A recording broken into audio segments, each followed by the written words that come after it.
tamang pagdidesisyon para makaiwas tayo, no, sa tukso. Naman, alamin natin kung ano yung mali sa tama para mapagtagumpayan natin at makapag-decide tayo kung ano yung tama. Our topic, no, na maselan, very maselan, tungkol sa usaping sex, no? So, alam ko namang hindi na kayo inosente. Tama ho ba? I hope so. Wala pa sana kayong experience. Mananatili kayo inosente. Pero, what I mean, for sure may idea na kayo. No? May narinig na ako nag-suggest ng isa, banda rito yun no? Ng porn site, no? Nakapag-suggest ng banda rito, porn site. So, ibig sabihin, may idea na kayo. So, anyway, wala naman talaga masamang usapan. Wala naman talaga masama dyan. Okay, no? Kasi, sex is a part of God's creation. Okay? Part yan ng creation. Even animals, even plants, even human. Yun nga lang, tayong sa human, alam natin yung tama at mali, alam natin kung saan dapat. Compare sa animals kasi, sa animals, ay kung saan lang maisipan, yun na. Or baka minsan, mas may morality pa nga yung hayop kaysa sa tao. Kasi yung hayop, alam nila, gagawin nila iyon kasi kailangan nila magparami. Diba? Breeding season. Okay? It's a part of God's creation. He made men and women different physically and emotionally. Okay? Sex is not just about something na kamanyakan. Yung ma-identify mo lang, iba si lalaki, iba si babae, it's a sex education na yon. So, tingin nyo ba may pagkakaiba lalaki at babae? May pagkakaiba ba lalaki at lalaki physically? Babae at lalaki physically? Yes or no? Okay? Of course. CR na lang di ba? Pwede ka ba pumasok sa CR ng babae? O, di ba? Hindi. Kasi, may pagkakaiba tayo. Okay?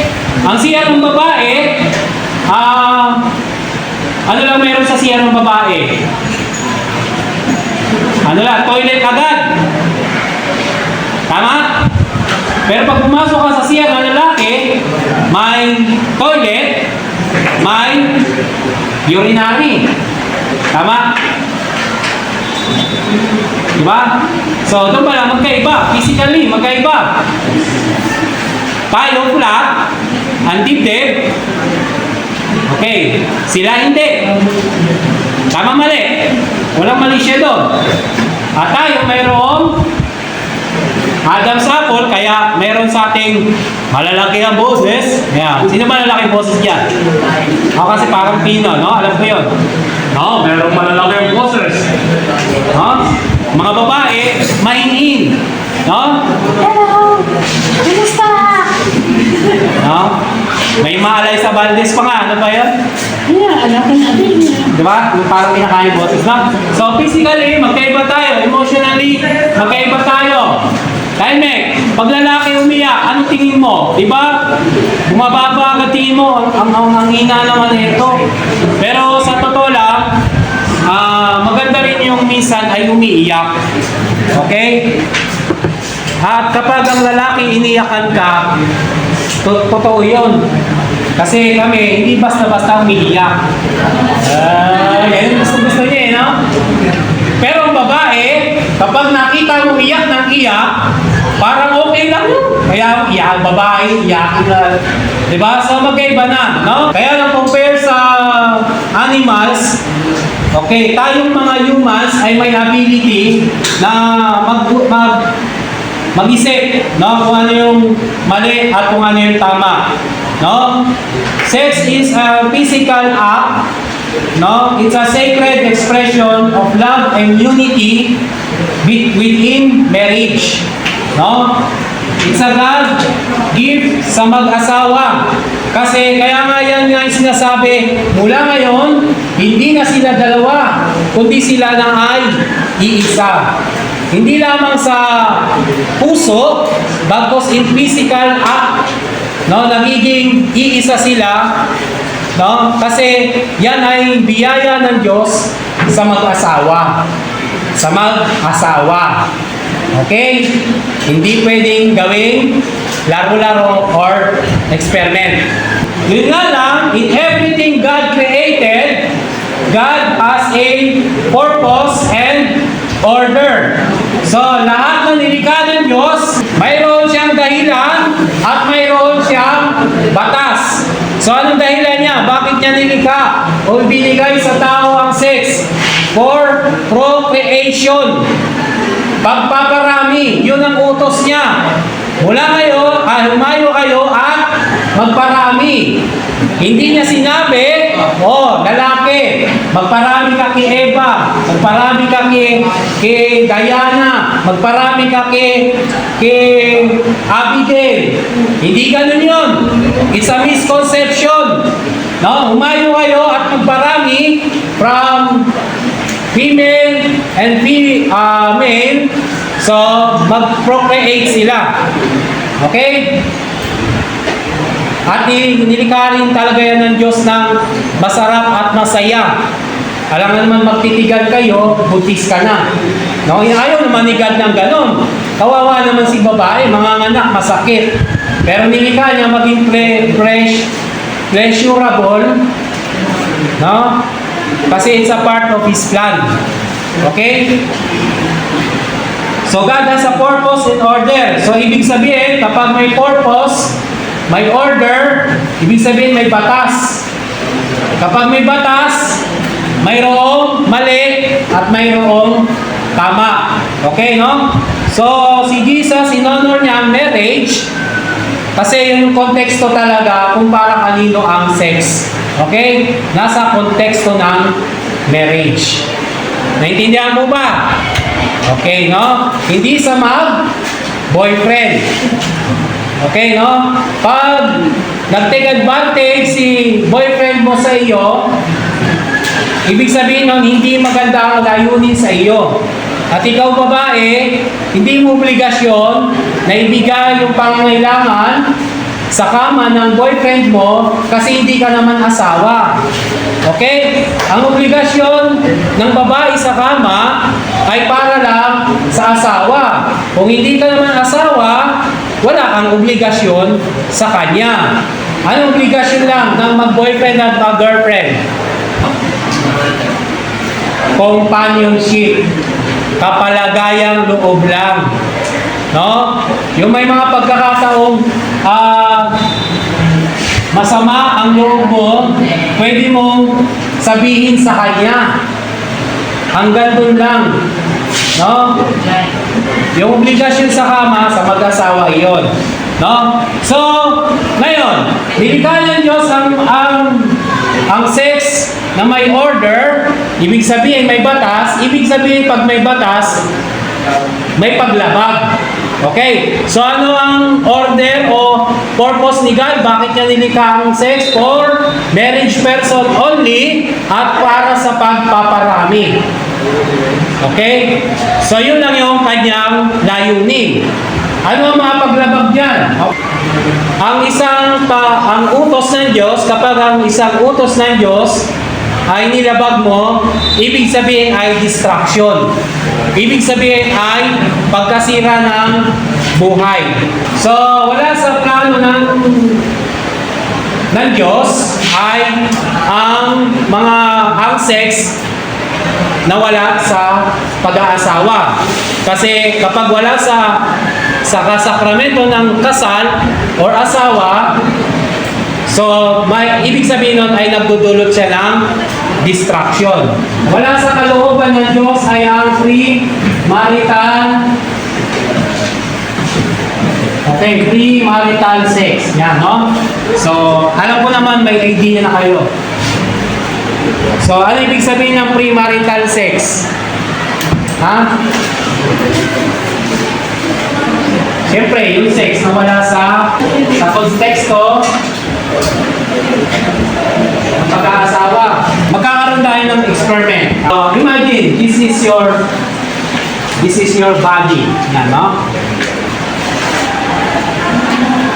This is your body, girls. Your soul is your the water. Yan. So, ididip ko yung finger ko.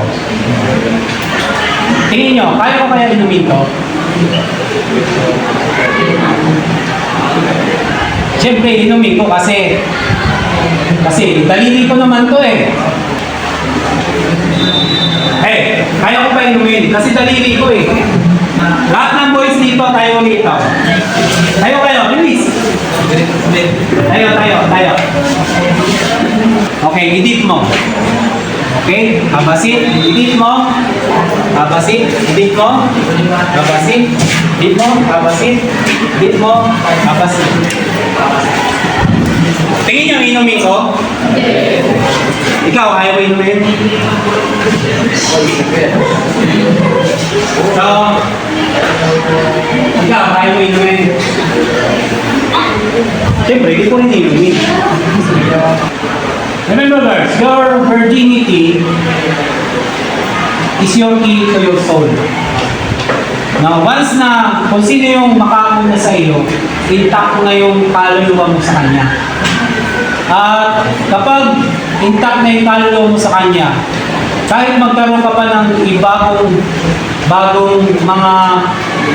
mga relation, yung past mo, magiging may impact yun sa mga susunod mo pang relation.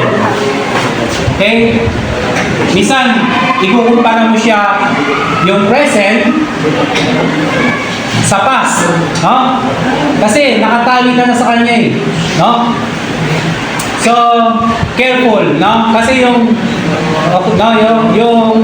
virginity mo is the key to your soul. What is the difference between man and woman? No? Ang babae, may nawawala. Okay, di ko alam kung papayag kayo. May nawawala. Sa lalaki, wala. Bakit? Kasi ang babae, it absorb. Okay? Ang lalaki, nagre-release. Okay, naintindihan nyo? Ang lalaki, nagre-release. Ang babae, nag-absorb. Hindi ko kung, siyempre, alam ko sa age nyo may mga pananaw na kayo. Siyempre, may tututol talaga kayo. Pero, this is an option, no? At least magkaroon ka ng option kung ano yung kung saan ka papanik, no? Kasi sa panahon ngayon, meron tayong spiritual battle, no? Labanan ng mabuti at ng masama. Yung labanan ng mabuti at masama, hindi na ito in a way na parang na-imagine nyo, merong sword fighting, merong batalyon against batalyon, no? Ang labanan ng masama at mabuti ngayon ay sa paraanan ng pananaw. Sa paraanan ng ideology. Okay? Na binabago ng panahon o ino-oppose yung magaganda nating kaugalian. So before, ang lalaki at babae parehas kinakasal ng virgin. Okay? Kaya lang dahil sa nagiging modernized na, sinasabi natin, hindi na uso yan. Kapag mahal mo, tanggap mo. Diba? Pero, after nun, nag-iwalay din. Tapos, another relationship na naman, no? Kapag mahal mo, tanggap mo. Tapos, mag-iwalay din. And so on and so on. So, yun yung spiritual battle natin ngayon, no? Labanan sa pagitan ng mga pananaw. Ang bilin dyan ni St. Paul sa premarital sex, 1 Corinthians chapter 7 verse 36 and 37. Akala nyo hindi aware si St. Paul, no? Aware siya. Sabi niya sa mga lalaki, ikaw lalaki, kung mahal mo talaga si babae at may pagnanasa ka, pakasalan mo, hindi kasalanan yon. Ito ang bilin naman ni Pablo. Pero lalaki, kung pag nanasa lang ang habol mo kay babae, magtimpi ka. Yun yung sinasabi ni St. Paul. No? Magtimpi ka. Same din, siyempre, sa mga babae. No? Magtimpi kayo. Ang premarital sex is a violation sa utos ni God. Okay, no? So, pag may premarital sex, anong susunod? Unwanted. Okay, pregnancy. Hindi ko maintindihan yan kung bakit sinasabi unwanted. Ginusto mo yung ginawa nyo eh. Tapos, ayaw mong mabuntis. Remember, kapag may ginawa ka, may buwang bubunga. Okay? So, yun yung ating isipin. Kapag halimbawa, naging mapusok tayo, may bubunga. So, tanong dyan, handa ka na ba? Kasi dalawa lang yan. Either unwanted pregnancy, yan, either tatanggapin mo na yung responsibilidad, or at your age, ipapasa mo yung responsibilidad sa magulang mo. So, halimbawa, nabuntis ka, no? Naging mapusok ko nabuntis ka. Siyempre, papanganak mo.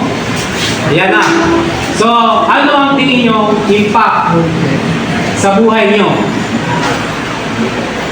First, tingin nyo, ano yung magiging impact? Unang-una, siyempre, paano mo bubuhayin? Hindi ka nakapag-aral, wala kang trabaho, kasi hindi ka nakapag-aral. So, hindi mo alam kung paano mo bubuhayin. Anong gagawin mo? Hihingi kay nanay, hihingi kay tatay, or mangungutang sa kapitbahay. Ganun yan, di ba? Kaya lang, hanggang tumingi ka ng tulong, pagsasawaan ka. May mga ganung instances. Remember, kapag ikaw ay nagkaanak na, nagkwekwentuhan din, no? Pag ikaw ay nagkaanak na, ang buhay mo ay hindi na sa iyo. Naniniwala kayo ron? Kapag nagkaanak ka, ang buhay mo hindi na sa iyo. Nasa anak mo na. Tingnan nyo yung mga parents natin, nagsasacrifice sila. Sino dito yung nasa abroad? Ang parents. Ang lungkot sa abroad, pero nagsasacrifice sila para sa iyo. Okay, no? Masdan ninyo, minsan, butas-butas na brief ng tatay nyo. No? Luma na ang damit. Bakit? Para lang maibili ka ng bago. So, ganun yun, no? Kasi ang buhay nila, hindi na sa kanila. Kayo na ang buhay nila. So, it's their obligation na mag-provide sa inyo. So, ano pa? So, yun na nga, abortion. Okay, may kapitbahay kami na during his college, nagkaroon siya ng iba't ibang relation sa iba't ibang lalaki. So, ang solution, every time na magkakaroon siya ng magiging pregnant siya, ang solution niya ay nag-abortion, no? Nag-aaral kasi sa Maynila, sa school, sa Maynila, huwag na natin sabihin. Tapos dumating yung time na dahil sa pag-abort niya, nagkaroon siya ng tumor sa ovary. Okay? Isa yun sa epekto ng pag-abort, no? Yung nasisira ang matris o sinapupunan ng babae. At yung mga huling oras niya bago siya mamatay, from 3 p.m. to 4 a.m., sigaw siya ng masakit. No? Masakit kasi yung cancer na tumubo sa kanyang ovary dahil sa kanyang pag-a-abort ay kumalat na sa buong katawan. At yun yung cause ng pain, too much pain. So imagine niyo from 3 p.m. to 4 a.m. Yung bang tipong ang sigaw niya ay hampasin nyo na yung ulo ko, no? Kasi sobrang sakit na hindi ko na kaya. So isa yun sa mga bad effect ng abortion. Okay? Bakit nagkasakit siya? Kasi labag na sa kautusan ng Diyos ang abortion. Hindi rin nasa plano ng Diyos ang sexual abuse. Ano yung sexual abuse? Okay, pangmumulestya. Ano pa? Okay, remember girls ha? Girls, remember, ikaw lang ang may karapatan humawak sa mga private parts mo or may masiselang parte mo sa katawan. Even the boys, no? No? Even the boys, no? Hindi kayo pwedeng hawakan ng ibang tao. Okay? Lalo na sa maselang parte ng inyong katawan. Naintindihan? So, kung pag halimbawa mayroong humahawak sa inyo sa masela ninyong bahagi, either isumbong nyo sa parents ninyo or i-report na ninyo sa authority. Yung mga boys, hindi rin yan ligtas kasi sila madalas ay namumulis ka ng mga okay, no? Okay. Namumulis ka ng mga okay. So, hindi rin ligtas, no? Okay, male, boys and girls, male and female, kayo lang may authority sa inyong katawan. Okay? Hindi pwedeng hawakan or makita. Yan. Hindi pwedeng makita ng ibang tao. So, yun ang sexual abuse. Okay? Kasi kung respetado mo ang iyong katipan, kasintahan, of course, hindi ka mag-take advantage. Pag nag-take advantage ka, ibig sabihin nun, dalawa lang yan. Hindi malinis yung hangarin mo sa kanya. Okay? Naintindihan ba, girls? Pag nag-take advantage si lalaki sa inyo, si boyfriend ninyo, hindi ka talaga mahal nun. Ang gusto niya lang sa iyo ay yung katawan mo. Okay? At I guarantee, after na maibigay mo yung katawan mo, goodbye and thank you. Sure yan. So, sa ganito, sa age ninyo yan, hindi pa alam kung ano ang tama at mali. Okay, no? Kaya minsan, parang mapusok, padalos-dalos. Masamang epekto ng sex na hindi sa marriage. HIV, AIDS. Okay, no? So, yung pagkakaroon ng sexual partner, pagkakaroon ng maraming sex partner, pagkakaroon ng sexual intercourse sa iba't ibang lalaki at ibang babae, nagdudulot siya ng HIV at AIDS. Bukod sa HIV, meron pa tinatawag na STD, Sexual Transmitted Disease. Anong halimbawa niyan? Tulo. Okay, no? Di ko alam, meron kayo doon?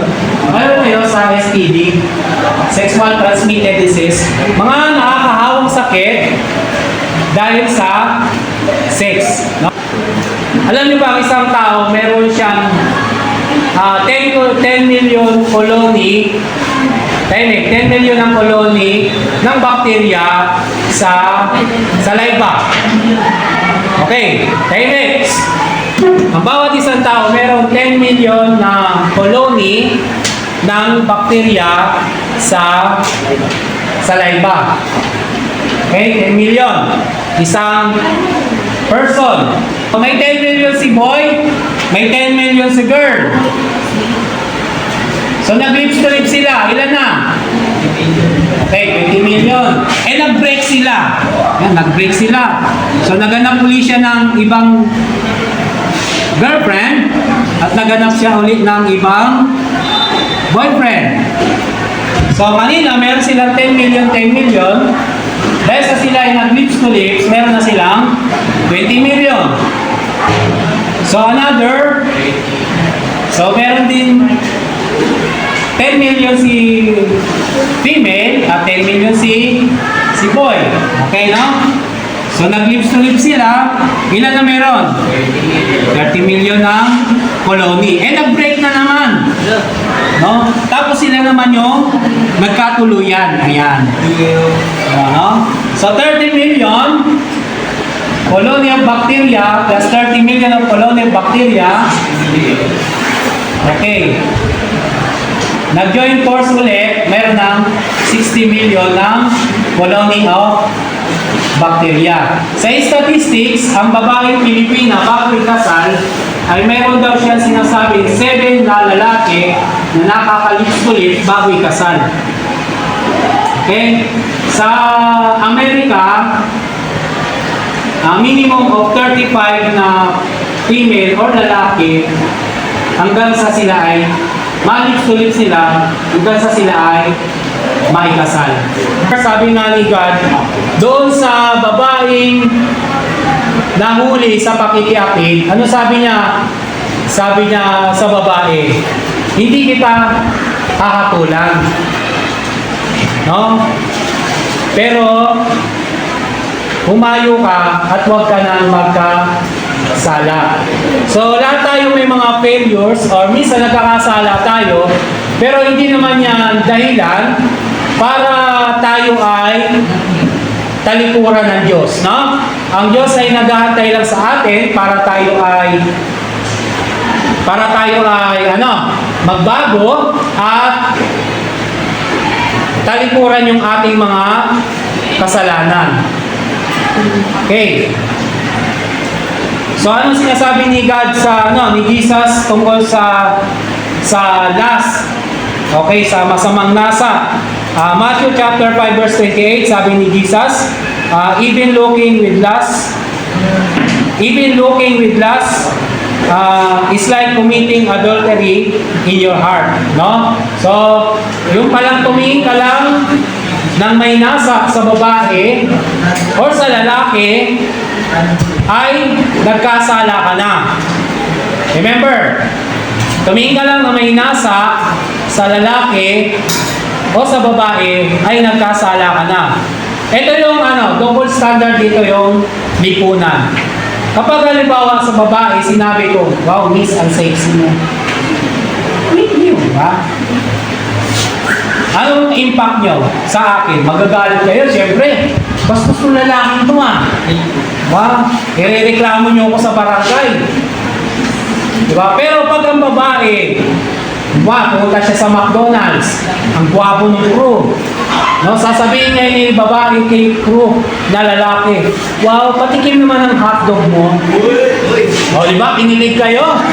Accepted ninyo. No, so double standard. Ang lalaki, pag tumingin ang may nasa sa babae, ayan na, no? Hinahapulan. Pero ang babae, pwede. No, pwede. Pero sa mata ng Diyos, parehas, nabubulol na ako, parehas kasalanan. Sa mga TikTok, sa mga Reels, tignan ninyo, ano yung ina-expose ng mga babae para dumami ng views. Diba? Either kanilang naka-two-piece, or yung kanilang dibdib. No? Pero sa mga lalaki, okay, try mong i-display. No? I-display. Kung ano yung singit ng lalaki, yung singit mo. Sigurado ko, no? Within a minute, terminated na agad yung TikTok mo. No? So, double standard. Pero anong babala ni Christ? Ni Jesus, tumingin ka lang na may na pagnanasa, kasalanan na yan. No? So, dapat i-confess na. Ano-ano mga way para mailigtas tayo sa mga sa lust? Okay, no? Tingin nyo, ano-ano mga way sa kaparaanan para tayo maligtas sa pag-iisip ng masama o pag-iisip ng nasa? Okay, mayroon ba may idea? Unang-una, ito yung sinasabi, di ba? Tell me who your friends are and I tell you who you are. Sa madaling sabi, choose your friends, no? Mamili ka ng kaibigan mo. Pag makipagkaibigan ka sa mga negosyante, ikaw ay magiging, mukhang pera. Hindi, negosyante. Kasi, yun ang napag-uusapan ninyo no? Pero pag nakipagkaibigan ka sa mga lasinggero, ano ka magiging? Magiging lasinggero ka din. So, para makaiwas sa kahalayan, huwag kang makipagkaibigan sa mga taong mahahalay, lalo sa pagsasalita, no?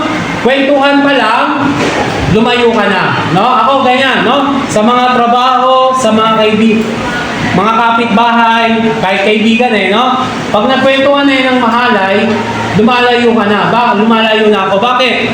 To protect myself, no? Kailangan protektahan ko rin yung sarili ko. Ganyan din kayo. Protektahan nyo yung sarili ninyo. Of course, syempre, pray daily, no? Magdasal palagi.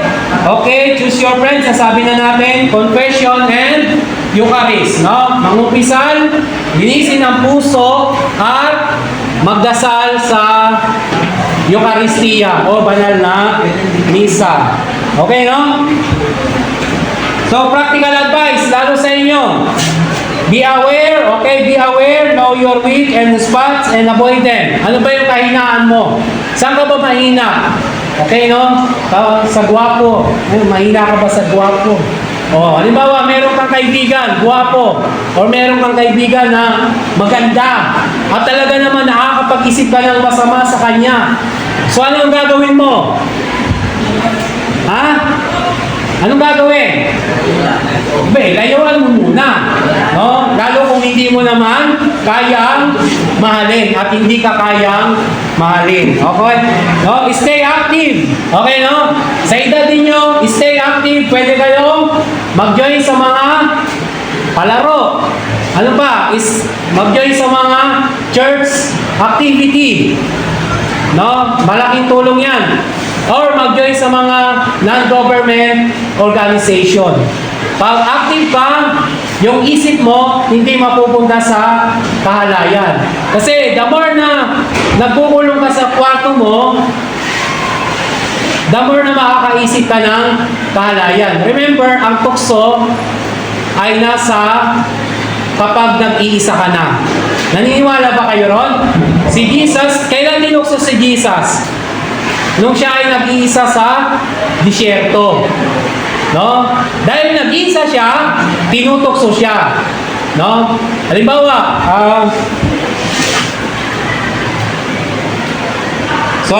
may phone ka, may cellphone ka. Oh, wag mo dadalhin yan sa CR. Okay? Wag kang magkukulong sa kwarto. Okay?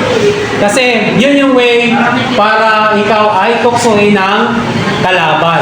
So remember, tayo tinatawag ng Diyos sa kabanalan, hindi sa kahalayan. At isipin ninyo, lahat ng pwede ninyong gawin, bago nyo gawin, isipin nyo muna yung magiging bunga.